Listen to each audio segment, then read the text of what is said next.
Hello, good evening. Good evening, Harry, and good evening, Jamie. Thanks for joining our final session tonight. And tonight, we're covering the topic on access to information based on the Freedom of Information Act of 1982 Commonwealth. And in addition, we shall also be doing a revision for the final take-home examination. Now, I'd like to point out that, wait, hang on. Are you able to hear me, Harry or Jamie? I just want to make sure. I've got a problem with my video. Actually, I can't seem to turn it on, and I guess there isn't any time to kind I of can, restart my computer. Are you able to hear me? yeah, I can hear you. Okay, very good. So my video is off. Something is wrong with my computer, so you're just gonna have to bear with me if I don't see, if you can't see my face. But that's because I've got a problem with my video. Hello, Rebecca. Thanks for joining us as well. So I've started the recording, and as I pointed out, tonight we'll talk about the access to information as well as the revision. And then we have KB as well. Thanks for joining us, and good evening. Jamie Lee is here as well, so we've got 5 students tonight. Now, the one thing I'd like to point out is that for the final take-home paper, I won't be asking any question about freedom of information. So we can still go on with the tutorial, I suppose, but I just want to point out that for the final examination, I won't be assessing the topic on freedom of information, mainly because it has also been assessed during the final quiz that we had. Now, so we could probably talk about access to information, and then we'll talk about the revision for the tutorial. So when we talk about revision, for example, not only will I be discussing some strategies you could adopt in order to come up with better marks for the final assessment, but at the same time, I'd like to provide some guidelines on the kind of questions I will be asking in the final assessment. Now, before I proceed, would any of you wish to say something or provide any comments? I'm just gonna mute everyone, and in the event that you would like to say something, please unmute yourself. Would any of you wish to make a comment? So we're good. Okay. So let's talk about access to information. The idea of access to information or freedom of information has been considered to be a very crucial feature of every democracy because, as people would say, an informed citizenry is a citizenry that is in a better position to make sure that democracy and the norms of government are properly followed. Because if citizens are unaware or don't know about what's going on because they're kept hidden in the dark, then they don't really know what's going on in the government. There could be corruption that is endemic in the government. They would be unaware about decisions that are made by government officials. And so therefore, it is the view, and this was the reason why the Freedom of Information Act of 1982 Commonwealth was eventually enacted in 1982. It was the idea that the democracy in Australia in particular would be more vibrant and effective if people actually had access to information. Now, on the one, so based on the Freedom of Information Act of 1982 Commonwealth, therefore, we now realize that citizens have the right to access to information of information that is in the possession of the Commonwealth government. But while it is recognized that individuals have the right to access to information, you will probably realize if you went through the readings that there is some conflicting values in relation to access to information, because if you allow citizens and individuals full access to information of everything that the government holds, you can realize the dangers there. Now, I'm not gonna get into that right now because that's going to be one of the tutorial questions. So I will leave it at that. So tonight, in the course of the tutorials, after studying this topic, you should be able to discuss and explain the importance of freedom of information legislation, key principles of the FOI Act, the legal right of access under the FOI Act, and exemptions, conditional exemptions, and public interest act factors under the FOI Act. Now, I wish to point out that even though we're talking of the Freedom of Information Act 1982 Commonwealth, And I did point out that this particular act gives citizens the right to access information that is in the hands of the Commonwealth government. That should be quite clear then that the FOI Act of 1982 pertains to documents and information in the hands of the Commonwealth government. So it doesn't apply to the states. But having said that, all the states have actually passed the Freedom of Information Act of their own, so that citizens too have access to information which are being held by the respective state governments.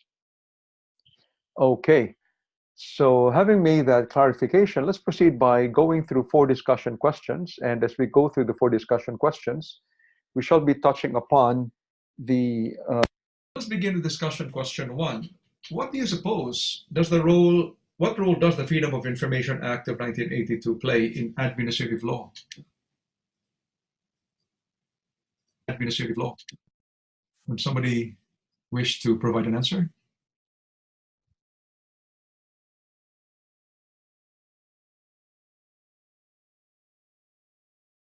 Comments?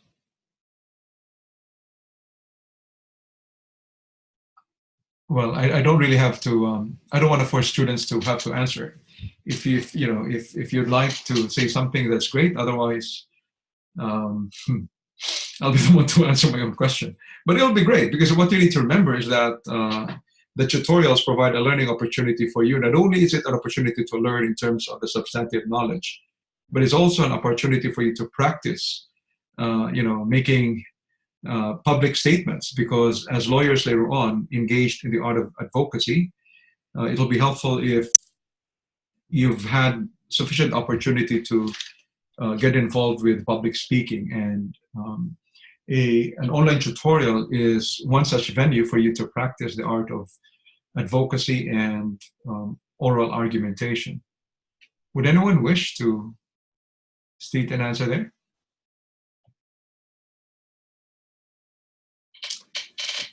So I shall just answer that question myself. Okay, I probably will. Yep, okay. So we will recall that when we talk about administrative law, the main purpose of administrative law really has been to ensure that there are systems and processes which provide controls upon the exercise of governmental powers, because we will recall that the government is such a powerful instrumentality, and it makes decisions, it can take action that can easily impair the rights and freedoms of individuals. And it's always possible, somebody said once that power corrupts and absolute power corrupts absolutely. And you can just imagine, we've seen this happen even in Australia. We've probably seen it happen in the United States now, where somebody with power, somebody who's probably hungry for power, has the proclivity to try to abuse that power.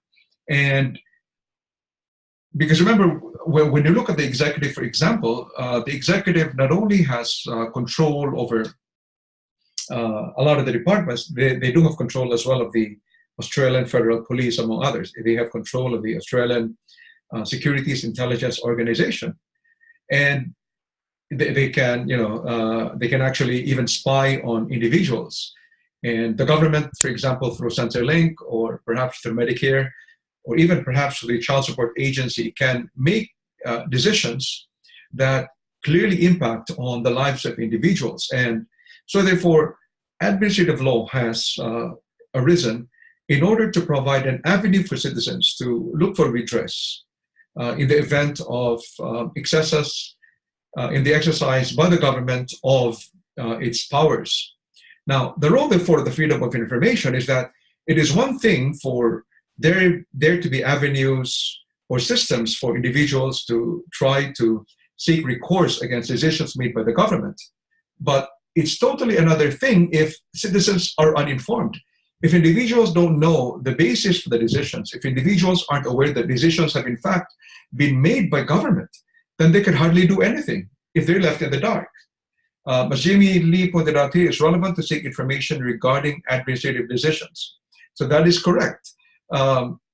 The only way for you, therefore, for example, to be able to attack a government decision is if you're aware that a decision has been made, and perhaps even ask for reasons why decisions have been made by the government. And we will remember when we talked about, I think, the rules of natural justice, that the government, when the executive government makes decisions, it actually has no duty to provide reasons for its decisions. There is no common law requirement. So there is no principle espoused by the courts or recognized by the courts, by the common law courts, for example, that the executive has to provide reasons for its decisions.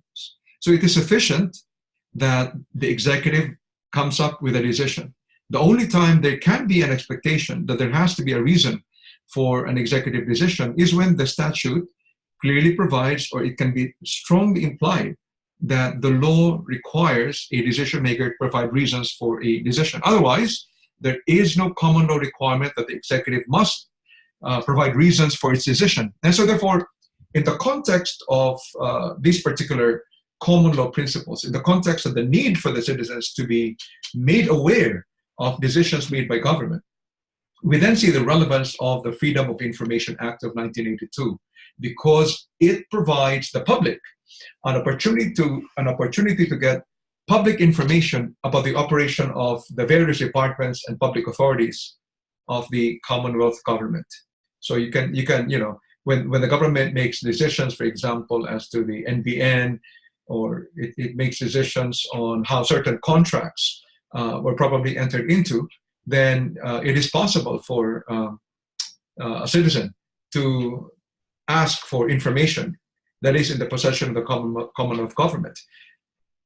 At the same time, what it also means is that citizens now have a general right of access to information that is in documentary form in the possession of ministers, departments, and public authorities. And this is crucial because governments do make decisions about individuals all the time.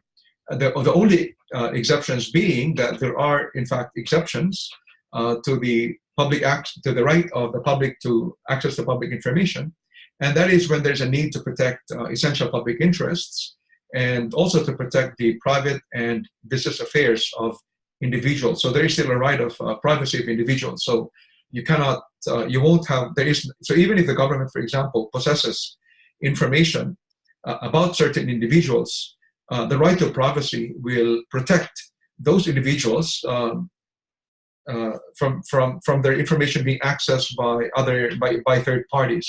You can certainly ask information about yourself, but not information about third parties, because of the requirement that the right of information is limited by restrictions pertaining to the private and business affairs of persons.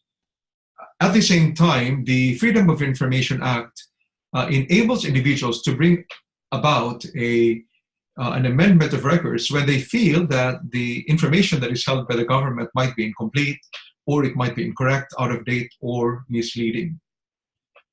Now, I wish to point out for those who came in late that my video isn't working tonight. I don't know what's going on. I've done my best to try to make the video play, but it just won't work. So you're gonna have to pardon me tonight if you're not able to see my face. So my voice will have to be sufficient for tonight. Okay, so we can see therefore the importance of the Freedom of Information Act in administrative law. Citizens now have a right of access to public information, and therefore without this right, it would have been very difficult on the part of citizens to make informed decisions about the government. When it comes to making informed decisions, for example, it can also be in terms of electing public officials later on during elections, or it could be in the form of taking action against certain public officials on the basis of certain decisions they make. And it would also mean that when the government has sought reports to be made about certain public issues, it will also mean that individuals then have a right to public access to those reports, subject only to restrictions about protecting essential public interests and the private and business affairs of persons. Questions? We're good. Okay, now, as I said, remember, I will not be assessing the Freedom of Information Act for the purpose of the final assessment, but it's still a good thing to cover this so we have a better sense of the system of administrative law, so that administrative law is not just about the recourse you can have to the courts or the Administrative Appeals Tribunal, or even to the internal review mechanisms within certain agencies and departments. But we also know that the Freedom of Information Act is very much an important part of administrative law. Now, what do you suppose are some of the conflicting themes in having a freedom of information legislation?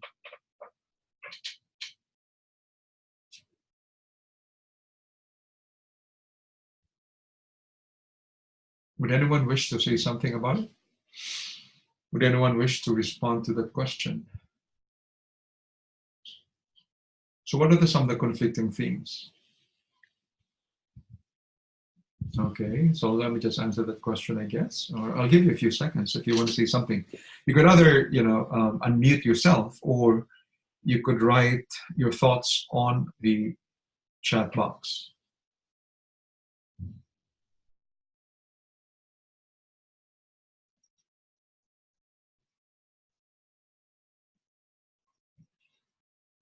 Okay, so I guess nothing is forthcoming. That's fine.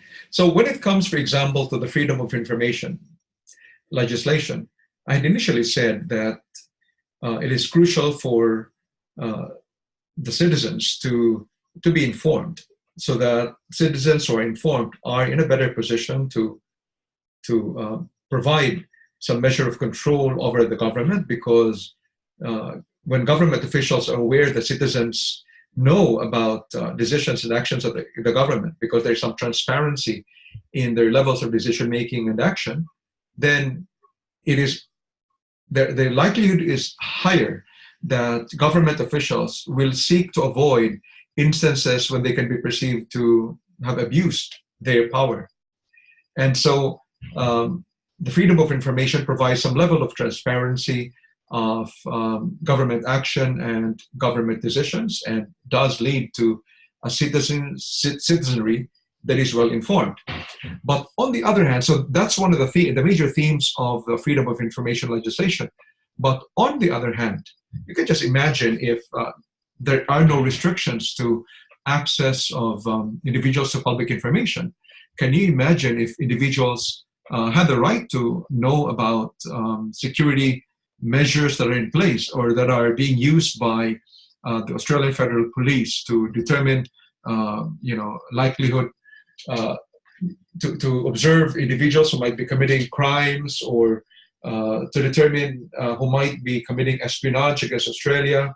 If there were a full and unbridled access to public information, there is a very good chance that that the effectiveness of government may be impeded, and it can work to the advantage of even criminal elements. So that's one. And the other, at the same time, if there were full access of public information on the part of citizens, it would also mean that many government officers and ministers may be discouraged from discussing public issues with full frankness and candor, because of their concern that whatever they say may be known by the public, and therefore they can be subject to public attack.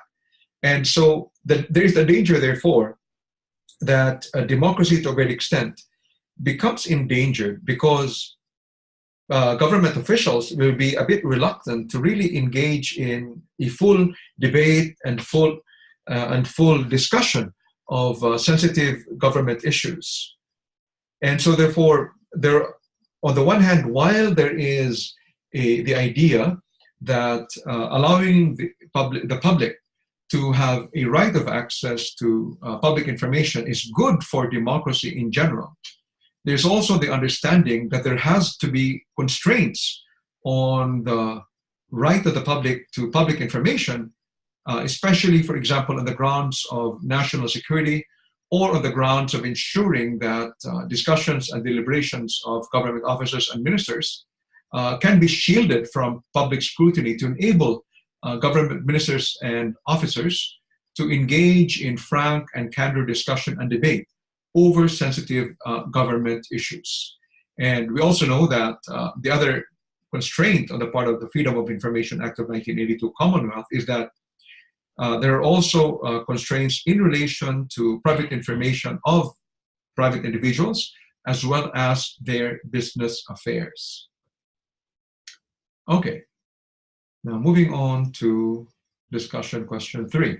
And this relates to the final quiz we had. Can I just get a volunteer to read discussion question 3 for us? Just to read the question.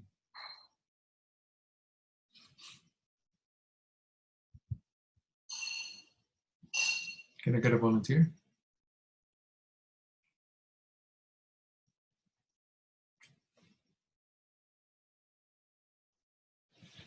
Okay, I'm going to read it myself. Okay, so the whole point here, I'm just going to go straight to the legal issue here.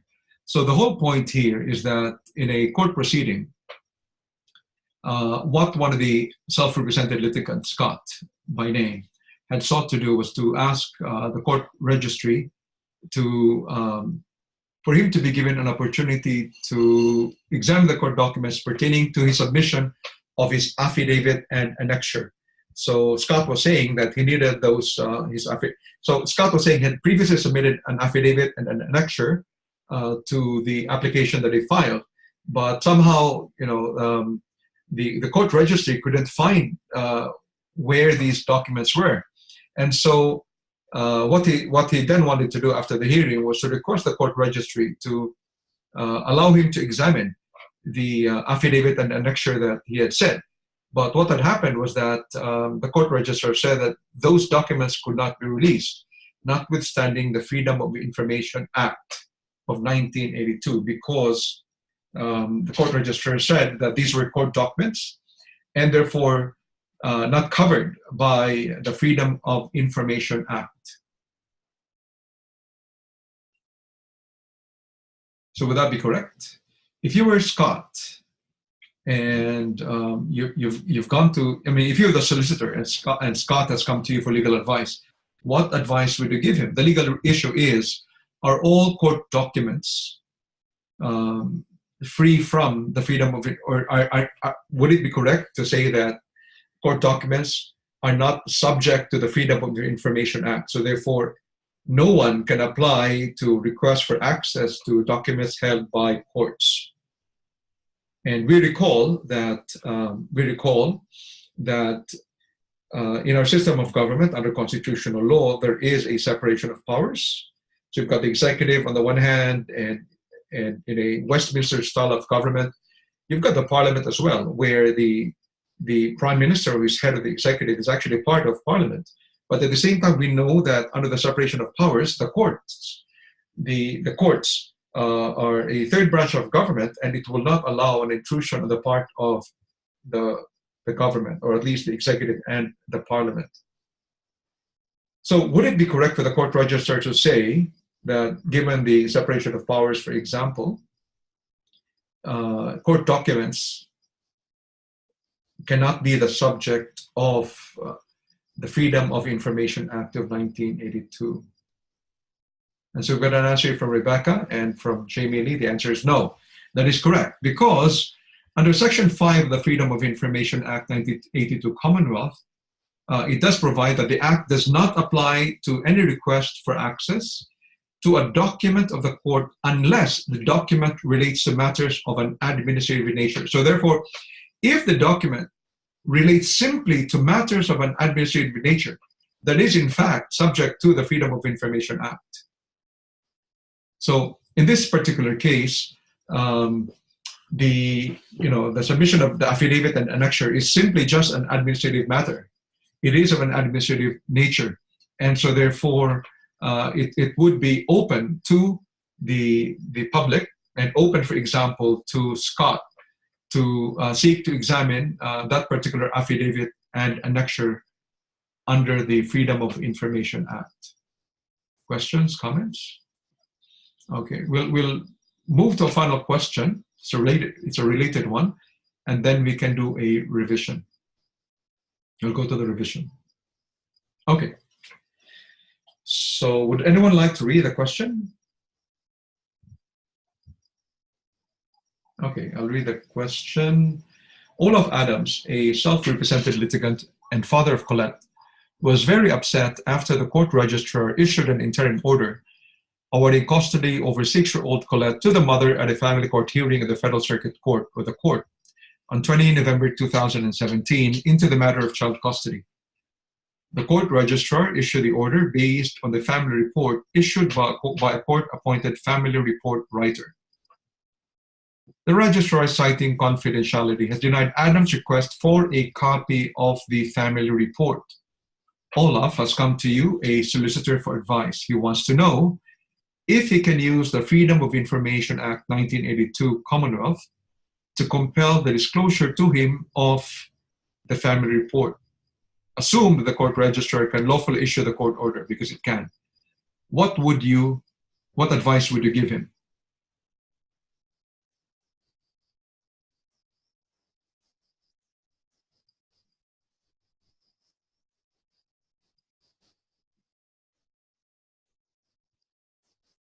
What do you suppose? Would Adams have a right under the Freedom of Information Act to get a copy of the family report?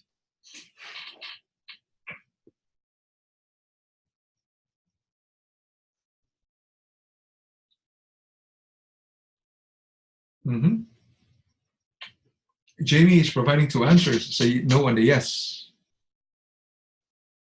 Would that be a no, or would that be a yes?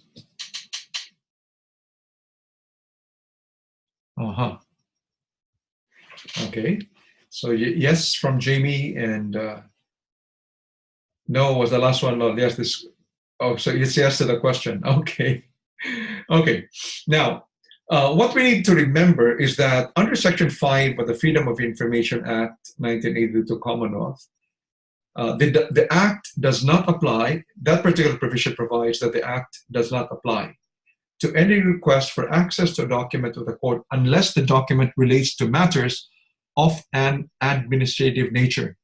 And in Klein versus Official Secretary of the Governor General in the High Court also explained that only those documents which relate to the management and administration of registry and office resources, or those documents which do not involve the exercise or performance of substantive powers or functions of the court, are subject to the Freedom of Information Act. The family report, however, in this particular case, is not one that is considered to be of an administrative nature. It goes into the very heart of what it goes into the very heart of the substantive powers or functions of the court, and it is for the court to determine whether or not that particular document can be released, mainly because it really goes into the matter of parenting orders, for example, or child custody. So because this is not of an administrative nature, it wouldn't be covered under Section 5 of the Freedom of Information Act. And the only way, therefore, for an individual to get a copy of the family report would be if the court registrar, or at least the court, would issue an order allowing the release of a copy of the family report. In other words, the discretion and the power to decide whether or not to release a family report to the parties rests on the court and cannot be determined by legislation. So the answer here is, if I were the solicitor, I would advise Olaf that he is unlikely to be able to secure a copy of the family report without getting an order from the court or the court registrar to that effect, because a copy of the family report is not considered to be one that is of an administrative nature, and therefore is not covered under Section 5 of the Freedom of Information Act in relation to the right of the public to access public information. Okay, questions? Was considered administrative nature because the decision was based on it. In fact, the moment that you're talking about the court decision? Okay. In fact, the moment we talk of a court decision, if there were a decision of the court, that would automatically mean that it is no longer of an administrative nature, because that goes into the very heart of the substantive powers or functions of the court. So when we speak of, for example, of those that are of an administrative nature, these only pertain to the management and administration of registry and office resources. But when it comes to a copy of the family report, when it comes, for example, to decisions of the court, it cannot be considered to be of an administrative nature, mainly because that goes into the very heart of the exercise of the substantive powers or functions of the court. And what we need to remember is that given the separation of powers, courts simply would not allow the executive or even the parliament to determine what records of the court can be released to the public. That is for the courts to say. And the only instance in this case which the High Court has considered allowable and permissible would be in relation to documents that are of an administrative nature. And what that means is that in the case of Klein versus Official Secretary of the Governor General, the High Court has been quite clear what those documents are. And those documents that are open to the public can only be those that relate to the management and administration of registry and office resources, not in relation, however, to documents that might pertain to the exercise or performance of the substantive powers or functions of the court. Because for the parliament to do that would be an infringement of the separation of powers, and courts wouldn't tolerate that. So we're good. Any questions about Freedom of Information Act before we move to the revision? Okay, so following the 4 discussion questions we had tonight, after studying this topic, you should have been able to discuss and explain the importance of freedom of information legislation, key principles of the Freedom of Information Act, and exemptions, conditional exemptions, and public interest factors under the FOI Act. And then we shall now proceed with the revision.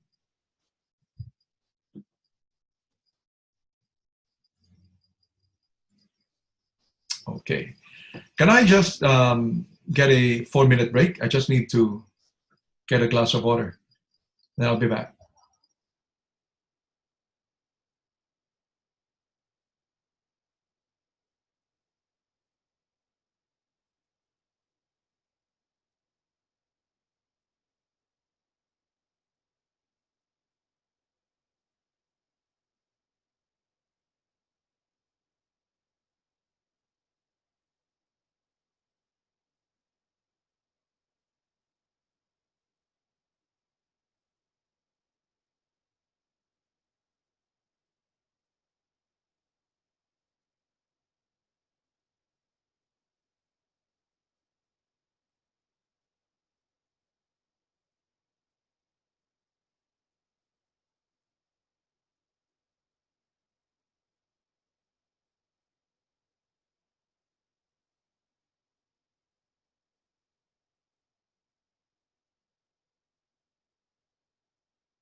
Okay. So, okay, KB isn't there. We'll just give it a minute and then we can proceed.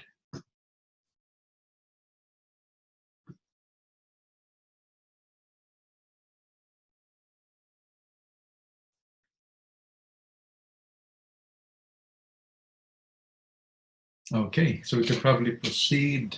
Give me a second.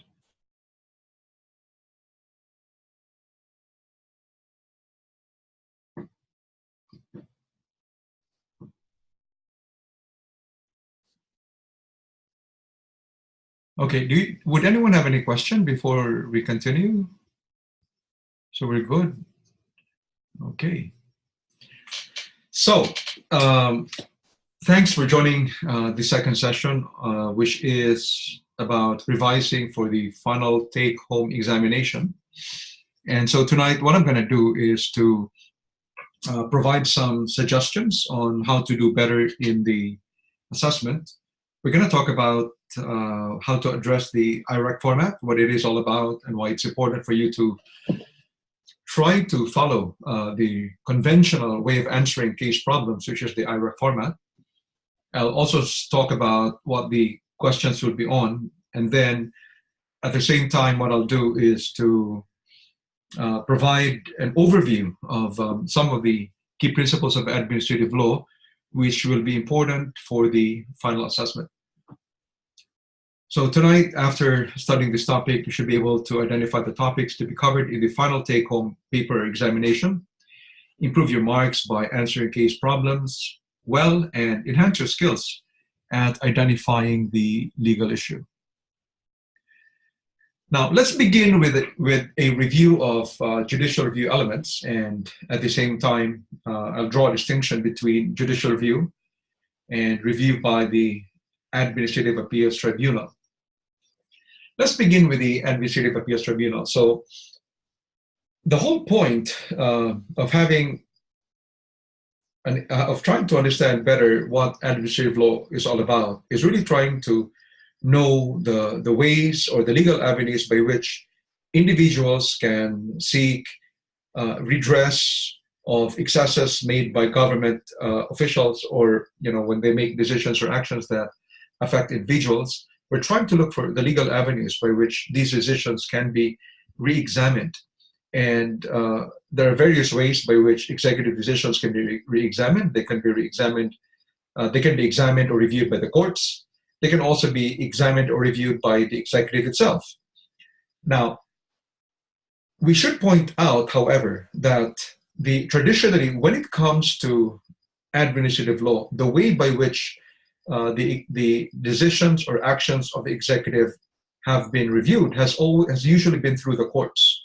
So the courts have asserted its power to review decisions of the government, and what the courts then will do with that particular instance is to determine whether decisions made by the executive are legal or are according to law.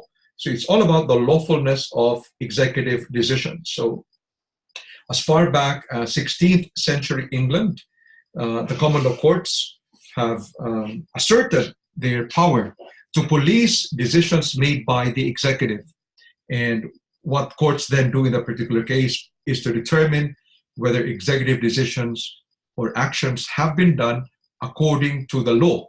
Now, what it tells us, therefore, this is the crucial point, is that as far as review by the courts are concerned, or as far as judicial review is concerned, judicial review is limited to a determination of whether or not actions or decisions of the executive government are according to the law or are lawful. So in other words, judicial review does not look into whether or not a decision is made according to the facts. So in other words, even if there might have been gross factual errors in the decision of the executive, for as long as there is some semblance or there is some evidence that supports that decision would still be lawful. So let me repeat. There are clearly, huge limitations on the exercise of judicial review, on the exercise of the power of judicial review. So judicial review is limited to a review of decisions on whether or not they are according to the law or whether or not they are lawful. Now, the fact alone that there may be factual errors in an executive decision, even if the factual errors are gross or even if the factual errors are substantive or are substantial, these kinds of factual errors alone will not mean that the decision is contrary to law. So that is, again, one of the limitations that we will see. Now, if you recall our discussion, I think in week 9, when we talked about the no evidence rule, the only time when it can be said that an executive decision can be impugned on the ground of a problem with the evidence is when there is no evidence to support the decision, or when the evidence is such that no reasonable authority could arrive at that decision. In that case, we're talking of Wednesday and reasonableness. But in the general scheme of things, it is beyond the scope of judicial review to declare a decision to be contrary to law simply because there is a factual error in the decision, even if the factual error is gross or substantial. Because, as we said, judicial review is limited to a review of the lawfulness or the legality of an executive decision. So that's one of the major constraints of judicial review. Now, in contrast, if we look at a merits review examines not just the legality of an executive decision, it also looks at the factual correctness of a decision. So in other words, if a merits review is available, and we will examine the jurisdictional requirements before merits review is available. If merits review is available, that should be the course of action you will take, not only because there is a wider scope of review in an application for merits review, but also because the Administrative Appeals Tribunal or merits tribunals do not have to follow the rules and evidence. They are less legalistic, they are more informal, and of course, they're faster and the costs are less, and you don't really need lawyers to litigate in the Administrative Appeals Tribunal. So if the AAT option is available, then of course, as a lawyer, that is what you suggest. And we will talk about jurisdiction in a short while. So I've already highlighted one of the major constraints of judicial review, and that is judicial review is limited to a review of the legality or lawfulness of executive decisions. Now, at the same time, even assuming that it can be said that the executive decision is unlawful or that it is contrary to law, it doesn't mean that it is therefore efficacious or effective to seek judicial review. Let me repeat, and this bears repeating. Even assuming that you can actually argue or you can actually point out that there is an error of law in an executive decision, and so therefore an executive decision ought to be subject to judicial review, it doesn't follow that judicial review is therefore a proper legal remedy. Why is that? The reason for this is that judicial review is also limited by the fact that it is when courts undertake judicial review, they don't actually act as appellate courts. They're actually doing so in kind of a supervisory capacity. And in that case, therefore, judicial review is limited only to a quashal or a setting aside of a decision. Judicial review does not include or involve a court substituting its own decision for that of the original decision maker. It doesn't, and it cannot include revising or amending a decision of the executive. So if a decision is unlawful, the courts can set it aside. They can quash the original decision, but it cannot remake the decision. So in other words, even assuming, for example, if an individual were to apply for a particular benefit with a Centrelink or maybe even Medicare, and let's assume that the Centrelink decides to turn down an application for a particular review for a particular benefit, even if the courts feel even if in an application for judicial review the courts understand that the decision was contrary to law because maybe the decision was did not follow certain statutory requirements, it doesn't follow that the courts will order the executive to grant a benefit. It will not follow because, as we said, judicial review is limited to a quashal of the executive decision, but it will not involve the courts stepping into the shoes. Where was that? Did anyone want to say something? No? Okay, but it doesn't involve courts substituting its own decision for that of the original decision maker. So is that clear? So therefore, we have clear limitations on the part of judicial review. So having said that, therefore, I have said that if possible, your goal is to determine whether or not you can apply for merits review with the Administrative Appeals Tribunal. Now, so let's talk about jurisdiction of the AAT. The problem, however, is that even though it is preferable to seek an application for merits review with the Administrative Appeals Tribunal under the Administrative Appeals Tribunal Act of 1975 Commonwealth, the problem, however, is that for the AAT to have jurisdiction to review an administrative decision, there must at least be two things. Of course, one is that it has to be an administrative decision. In other words, it has to be a decision made by the executive. But at the same time, the requirement is that, one, the executive decision must have been based on an enactment. So what does it mean? If we're talking of a decision being based on an enactment, it means that it must be based on a statute or a law passed by the Commonwealth Parliament, or at least an instrument, or it could be based on a subordinate legislation. So it has to be based on an enactment. It has to be based on a statute. In other words, if an executive, and we will recall here that when we talk about executive decisions are not always made on the basis of a statute, because the executive has inherent powers of its own.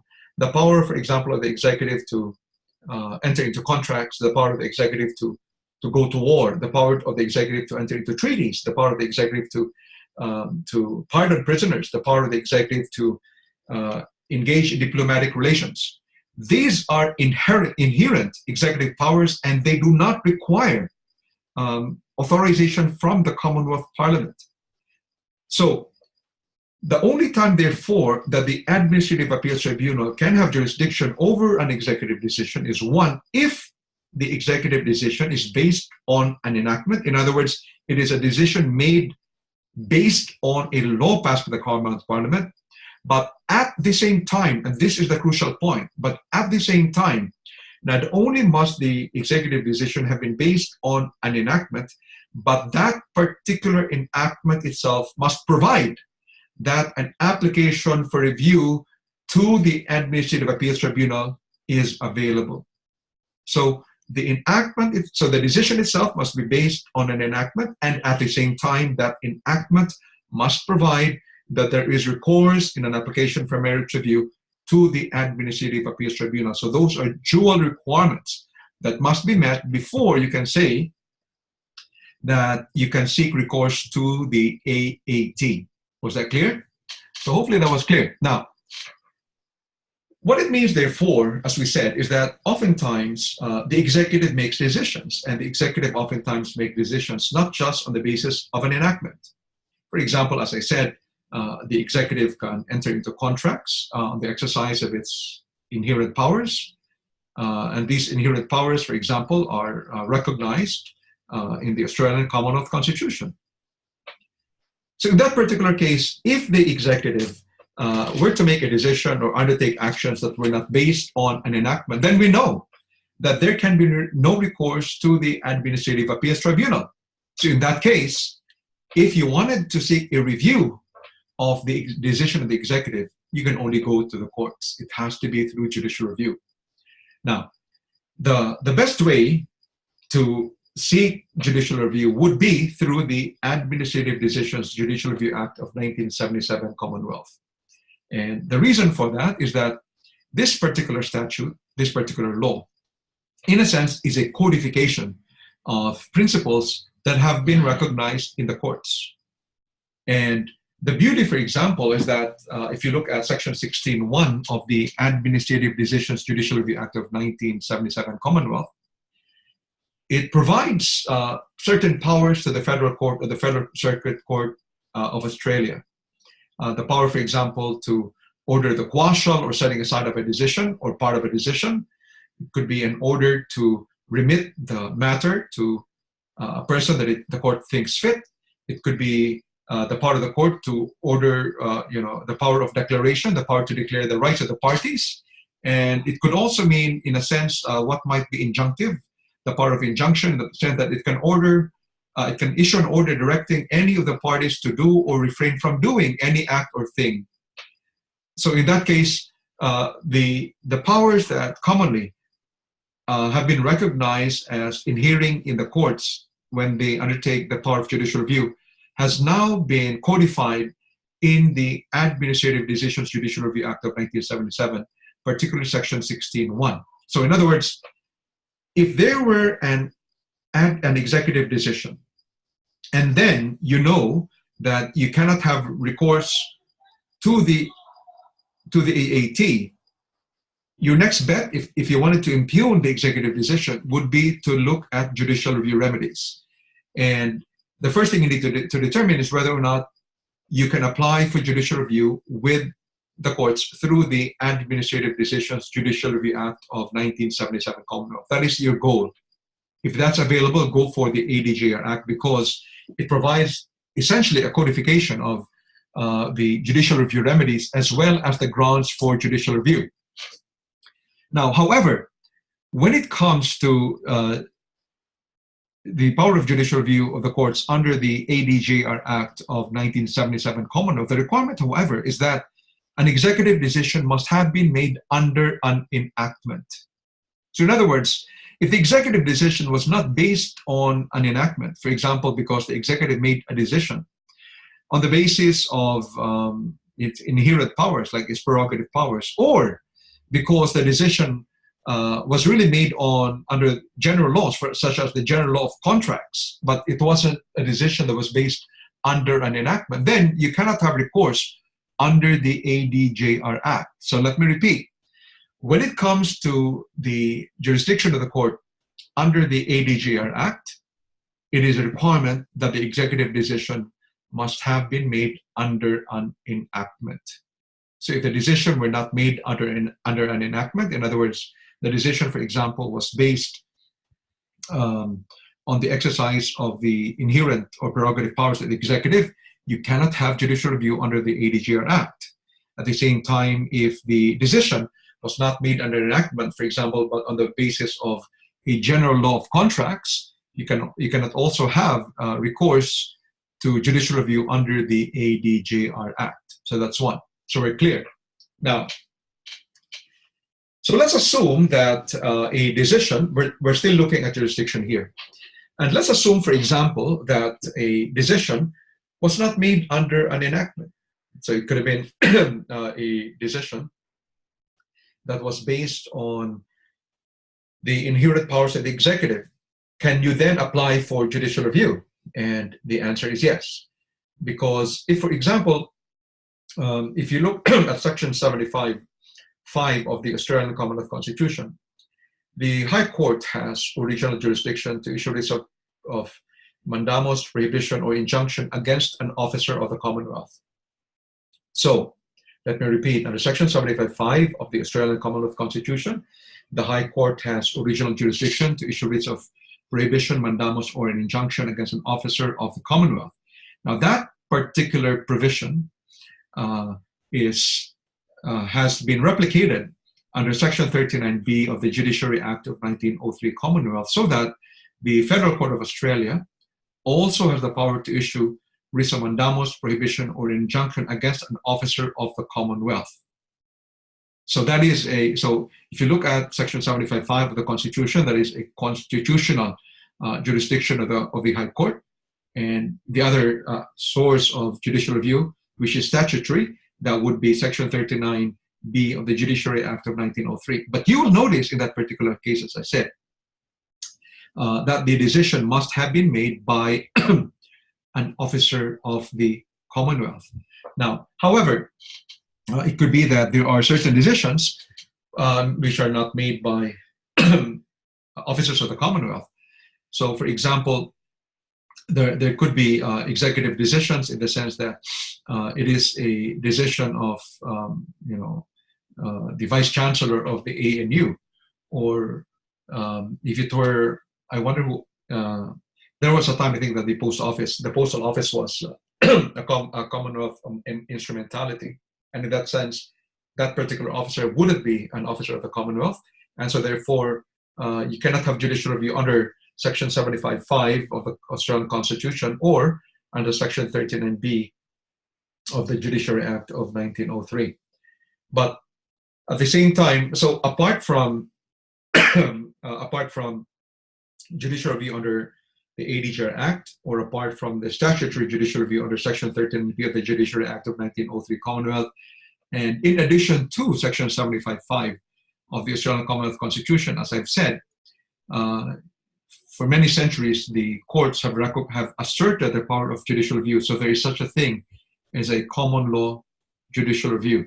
So in those instances when a decision is made by an executive, the courts have always asserted their power of judicial review when executive decisions are contrary to law.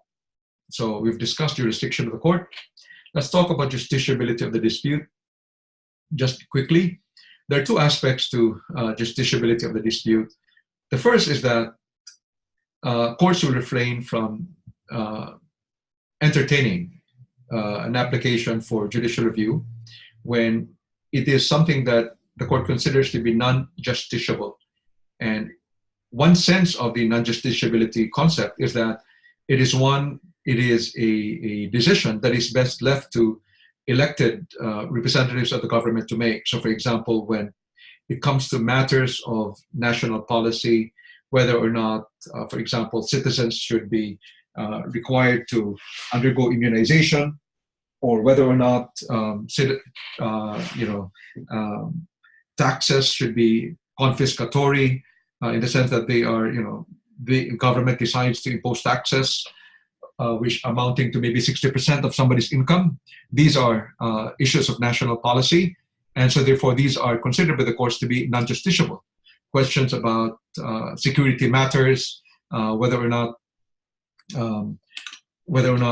the executive should use draconian measures to spy on citizens. In many cases, that can be a question of non-justiciability because it is something that is best left to the elected officials of government to make. That's the one aspect of justiciability.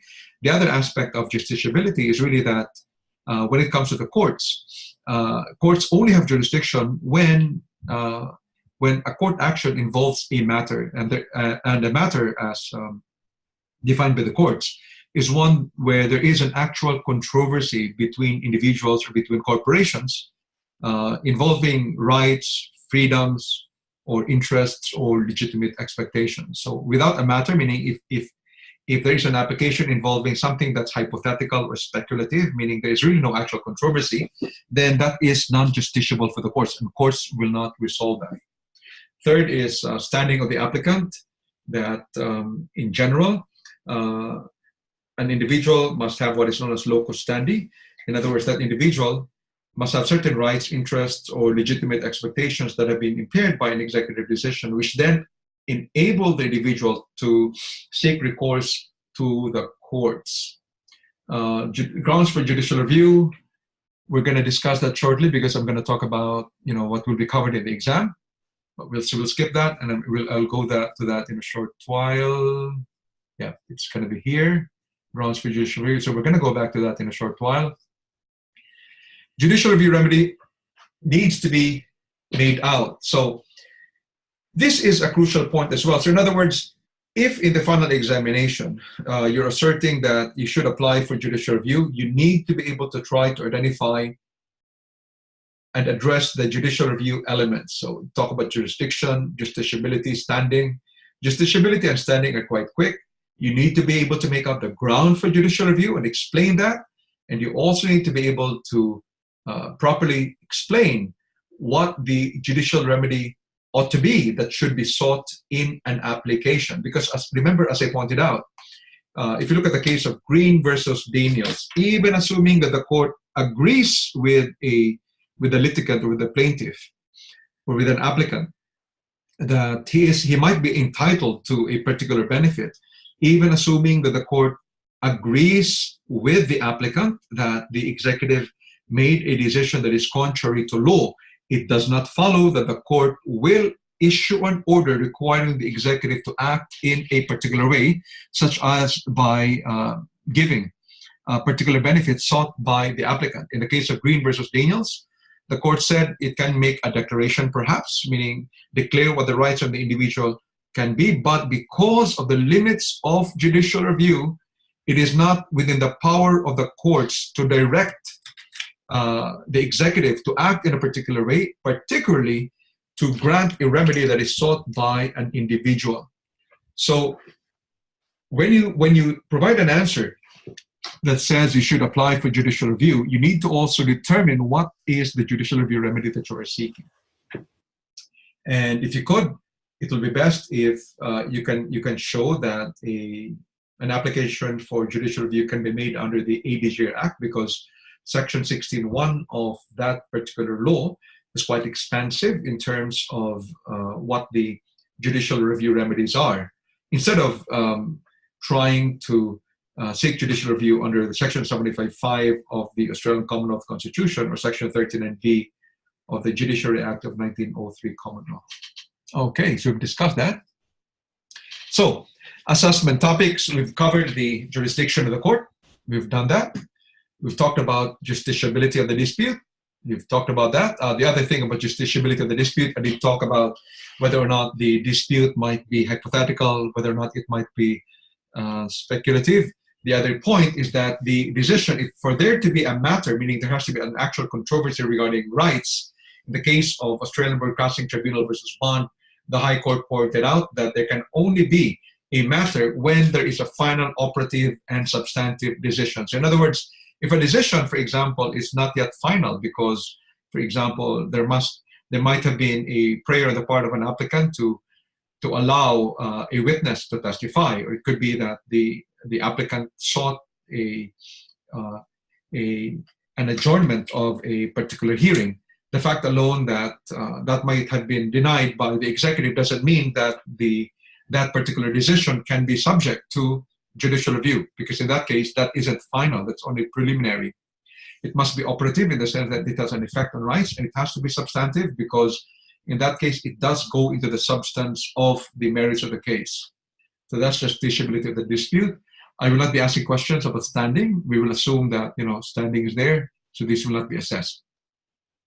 Now, what are the grounds for judicial review? Grounds of judicial review that I will be covering the assessment. You need to familiarize yourself with statutory purpose and relevant considerations. So you should also look at natural justice, which was the week 7 topic, law, fact, and evidence, week 8, and when to be reasonableness, week 9. And so, just go through those. If you look at the quiz questions that we had, if you look at the discussions questions that we had, and you go through the study guide, you should be able to answer the final assessment questions in relation to grounds of judicial review. Judicial review remedies, we discussed that already as well. Questions before I continue? Really had to go. Okay, questions? Okay, none. So let's talk about the assessment type. There will be 4 problem-based questions or case-type questions. They are designed to be completed within 3 hours, so don't spend more than 3 hours on the assessment. There is no word count requirement. So you could write as much or as little as you like, but because it's meant to be completed within a 3-hour period, my advice is try to be concise and direct to the point. I wouldn't want to receive an answer that is more like a treatise, like, going to as much as 3,000 words. I would think that maybe 2,000 words would be the maximum limit, maybe 2,500, but I wouldn't expect an answer, that's really very expensive. So try to be concise and direct to the point. There is no requirement for footnotes. There is no requirement for a bibliography. Reference when you can, but that is optional. I would also expect proper formatting because it is also one of the marking criteria. Try to use 12 points font size. It's easy to read. So now, it is crucial, therefore, that as far as administrative law is concerned, what typically happens then, assuming we talk about, so of course we talk about jurisdiction. So it could be jurisdiction of the court to deal with the application for judicial review, or it could be jurisdiction of the Administrative Appeals Tribunal. So you need to determine if you're confronted with a case problem, one of the first questions you need to know is, who has jurisdiction? Does the AAT have jurisdiction? Do courts have jurisdiction? If you see that the AAT has jurisdiction, then you have to be clear that the executive decision is made under an enactment, and the enactment itself provides for an application for merits review with the AAT.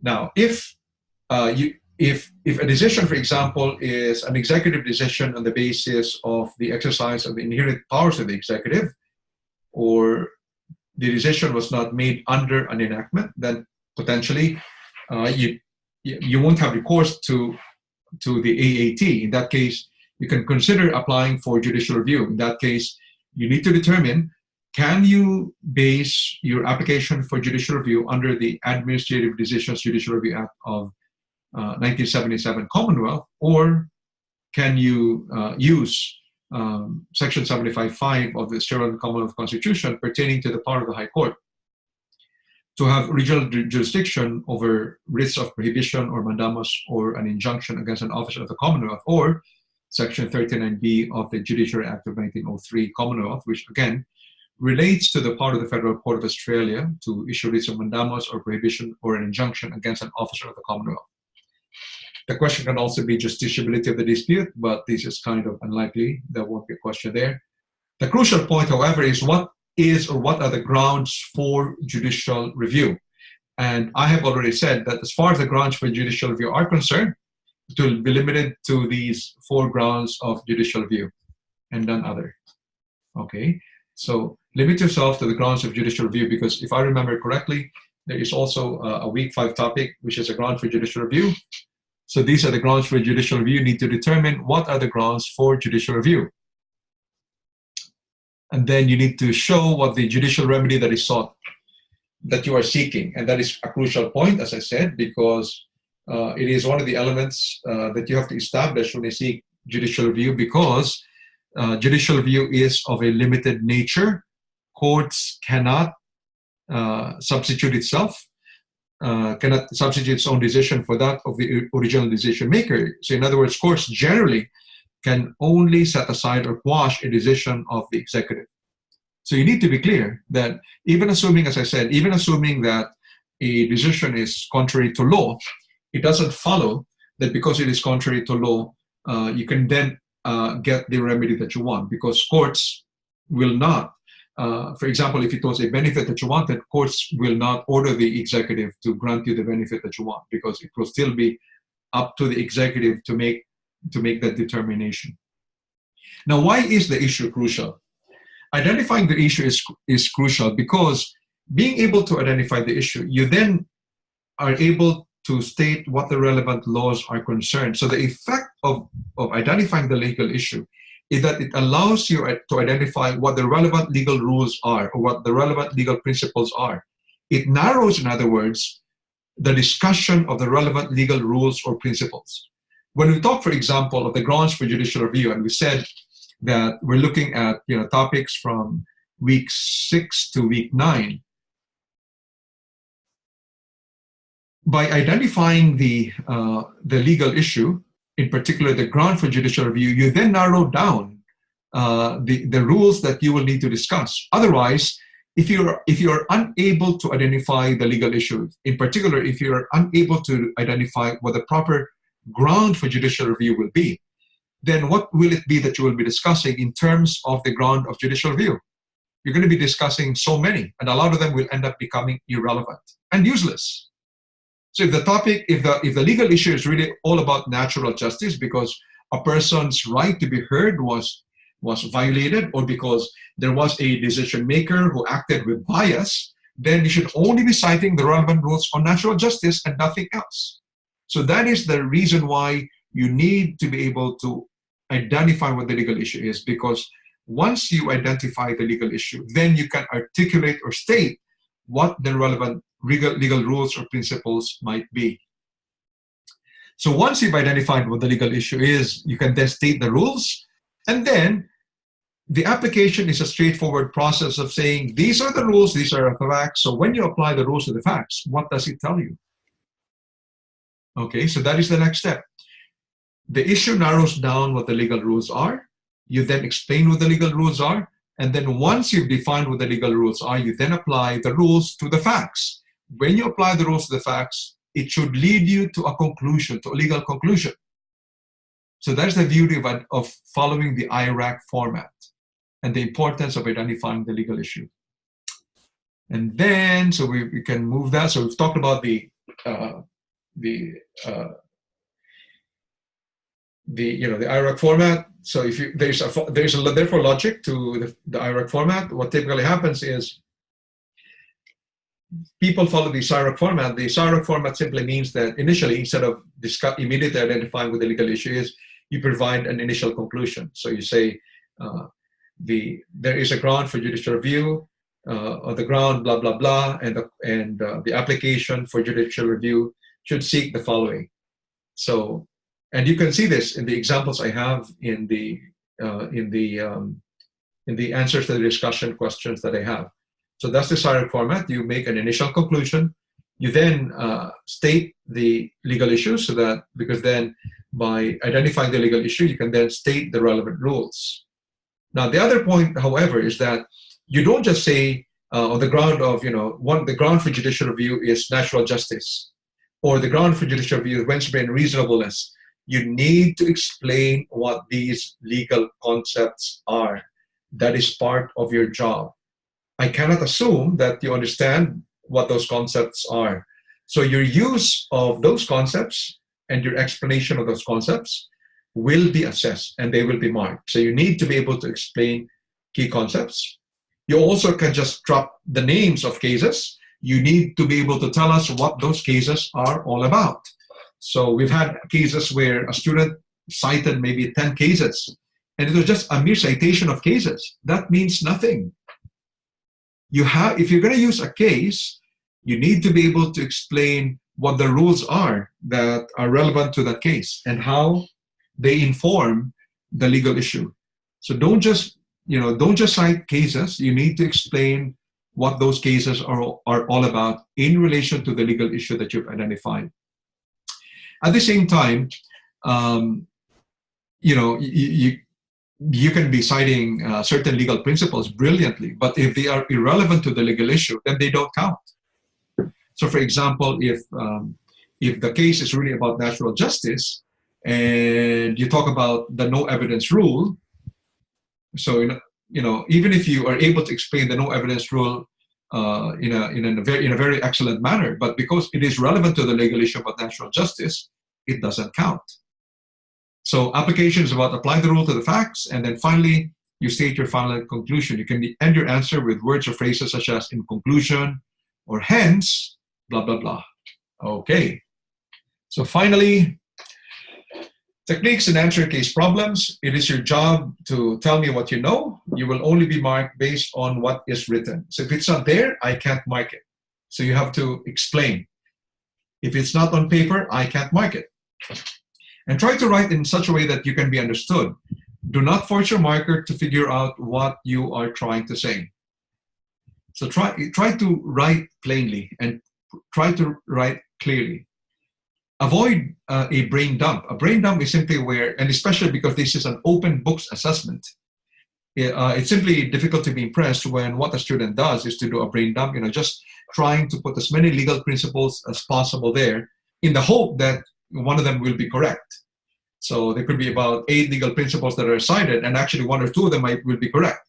But by doing that, it just shows that the student really doesn't know what the proper answer is. So do not do a brain dump in the hope that you're kind of just guessing what the proper legal principles might be. Avoid doing that. There's also no mark for just copying or pasting text from other sources. So what has often happened as well is that students would just copy and paste long passages from a text. It could be from a decision. There is no, that really means nothing. The whole point about citing a case is that you're trying to use a case to argue a point you're making, to assert a point. That's why it's part of legal argumentation, using a case or case law to argue a point. You cannot argue a point if you're simply copying verbatim a decision of the court. You have to be able to paraphrase a decision of a court so that it supports the argument you are making. At the same time, paraphrasing a decision shows that there is an intellectual contribution in your part. There is no intellectual contribution in just copying and pasting something. Even an elementary student can do that. Avoid plagiarism, because that would be an academic misconduct. Turn it in easily captures plagiarism. So plagiarism, obviously, there are at least two ways of plagiarizing. One is copying and pasting verbatim certain passages from certain sources, wherever they may be, without indicating what the source might be. That would be plagiarism.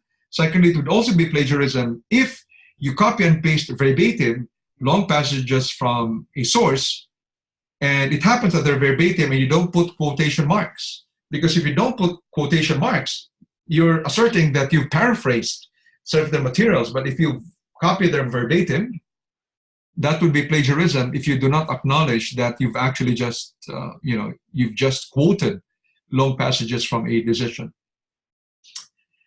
At the same time, use connected prose and coherent sentences in your answers. I've had answers where wasn't too sure what students were saying because it's like the answers were all over the place. There has to be some coherence. So if you're addressing a certain point, focus on that point. You can't be talking about, in a single paragraph, you shouldn't be expounding both on natural justice and statutory considerations, for example, because it's, like those are two different things, and your statements are likely going to be incoherent. Avoid answers that mainly use bullet points. So we're trying to learn to become lawyers, and lawyers are just used to writing. We don't use bullet points. That's the thing about lawyers. So it's about coherent prose that should be there. And try to review your work for grammar, spelling, punctuation, and formatting, because these are giveaways. I mean, if grammar is wrong, spelling is wrong, problems with punctuation, the reader or the marker begins to wonder what else can be wrong. If these simple things are wrong, grammar is wrong, spelling is wrong, then there's a very good chance that the ideas which are being written about are likely to be wrong as well. So, take the time to just review for grammar, spelling, punctuation, and so on. And there are, in fact, because this is an online test, there are, in fact, online tools that are for free, which you can use to check for grammar. And it will, it will tell you what to do. I can't remember there was a time I used to use them and no longer do. But there should be, online sources which are free that helps you capture spelling and punctuation and grammatical errors. Okay, so after studying this topic, we've identified the topics to be covered in the final take-home paper.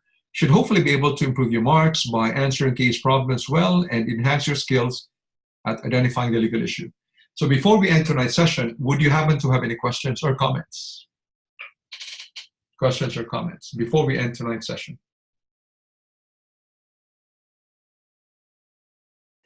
Hello? Yes, Clinton.